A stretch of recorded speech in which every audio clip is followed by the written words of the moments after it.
Hello, I'm back from the dead, and I just finished watching Luca, and it pretty much gave me what I was expecting going into it, which is a not bad, but also not good film. And it's definitely not top tier Pixar, in my opinion.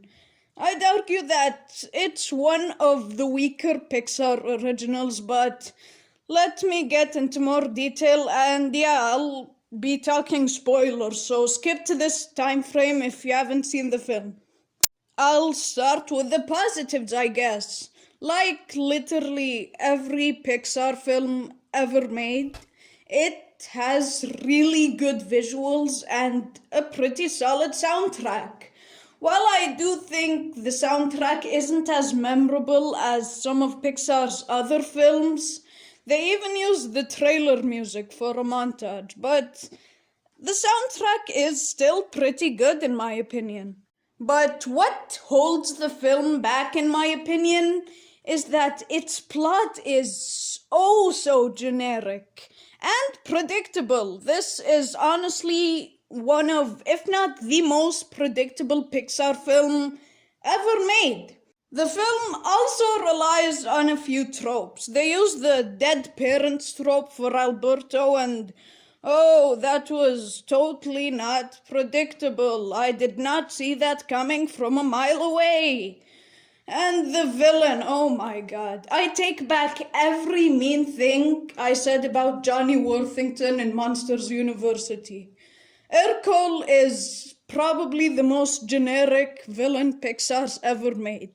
And I'm using the word generic a lot here. This film does not feel like Pixar at all. Its humor is honestly mixed for me.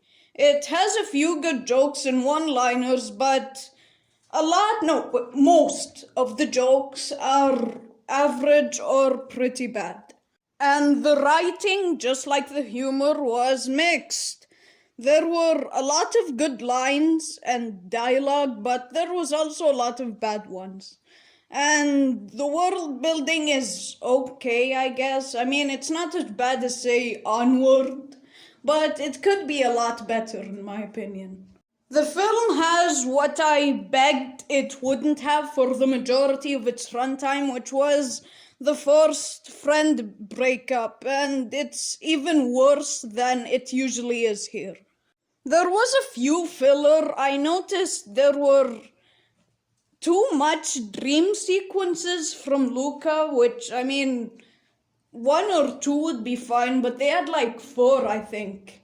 I thought the Porto Rosso Cup thing was pretty lazy and generic at first, but it actually was pretty nice, especially during the third act. The third act, like most Pixar films, is the best part of the film. The underwater effects felt pretty bad, in my opinion.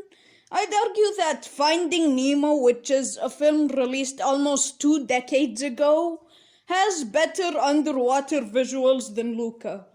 It was consistently paced throughout most of its runtime, and I really liked the character design. Seeing the sea monsters turn into humans when they were dry was oddly cool and satisfying.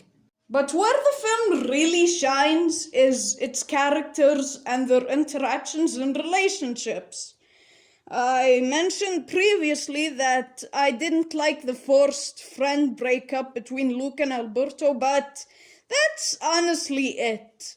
Most of the characters' interactions were really good and charming. Even Urkel, which I didn't really like as a villain, had some pretty good interactions with the kids.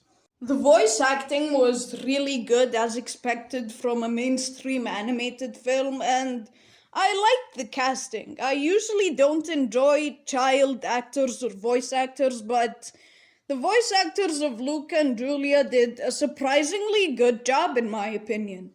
And the Porto Rosso setting was really good, in my opinion, and it suited the film.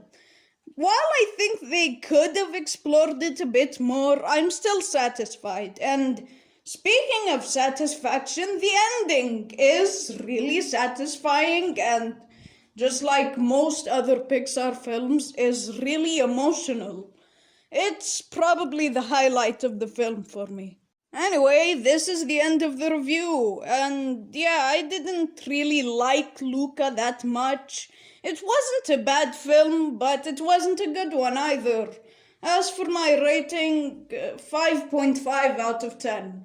I will probably forget about it after posting this review, and who knows, maybe I'll rewatch it in a few months and have my opinion change. But I have to go now. Goodbye and stay safe.